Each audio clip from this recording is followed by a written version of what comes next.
Le buffet du partage. En premier lieu, j'ai procédé à la réalisation d'accessoires volumes représentant des couverts et des verres aux couleurs vives et pailletées.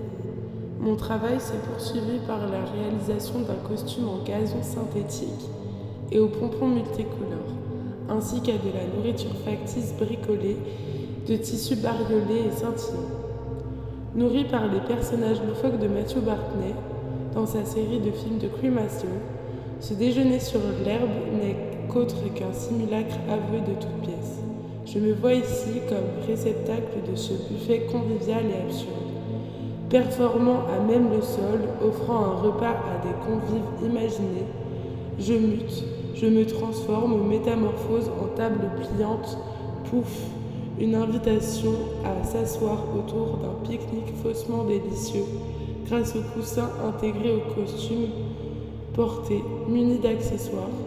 Devenue nature morte entre réalité et ironie, je simule de la nourriture factice souple et filaire, devenant tout entière, matière première de l'action jouée.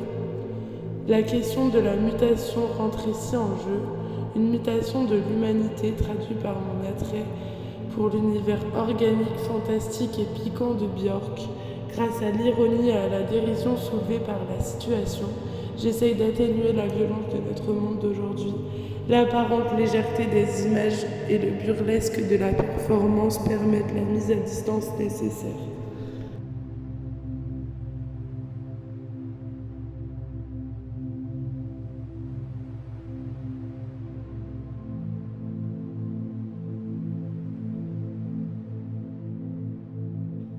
Dans une galaxie intergalactique lointaine, un savant fou avait un projet en tête depuis des années.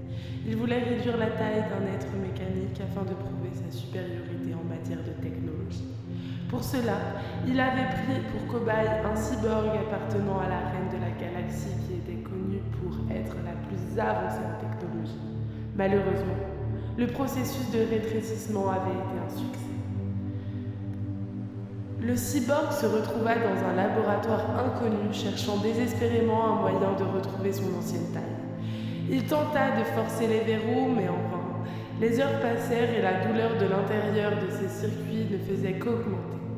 La reine de la galaxie, frustrée par la disparition de son cyborg, décida de mener l'enquête. Elle découvrit le laboratoire du savant fou, mais ce dernier se montra très résistant en la voyant. Un combat s'ensuivit, mais la reine finit par gagner. Elle défie le savant fou qui mourut sous ses yeux.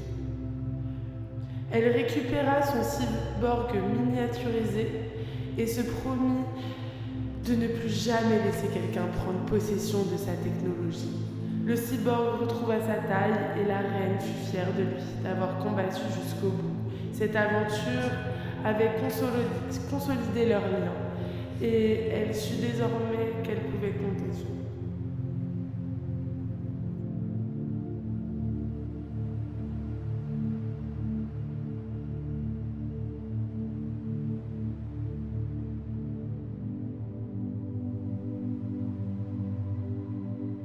Je suis à la fois l'autre et moi-même, deux entités distinctes qui cohabitent en moi. D'un côté, il y a le jeu, l'individu avec ses croyances, ses opinions, ses choix.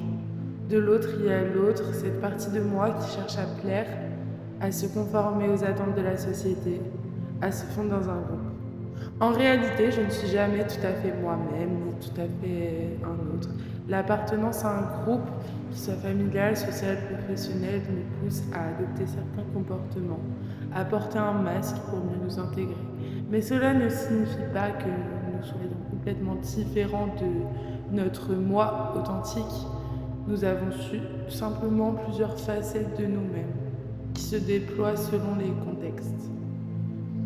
Une chose est sûre, cette dualité entre le jeu et l'autre est omniprésente dans nos vies. Parfois, nous sommes heureux d'appartenir à un groupe et de jouer un rôle. D'autres fois, nous ressentions une forme de frustration, d'incompréhension, comme si nous ne reconnaissions plus ce que nous sommes censés être. Pourtant, peut-être que cette construction identitaire multiple n'est pas si mal. Elle nous permet de nous adapter à différentes situations, de nous ouvrir à d'autres cultures, de nous enrichir de nos expériences. Et si au lieu de chercher à nous fixer une identité figée, nous apprenions à accepter nos multiples facettes? Après tout, cela ne ferait-il pas de nous des êtres plus complets, plus riches et plus intéressants?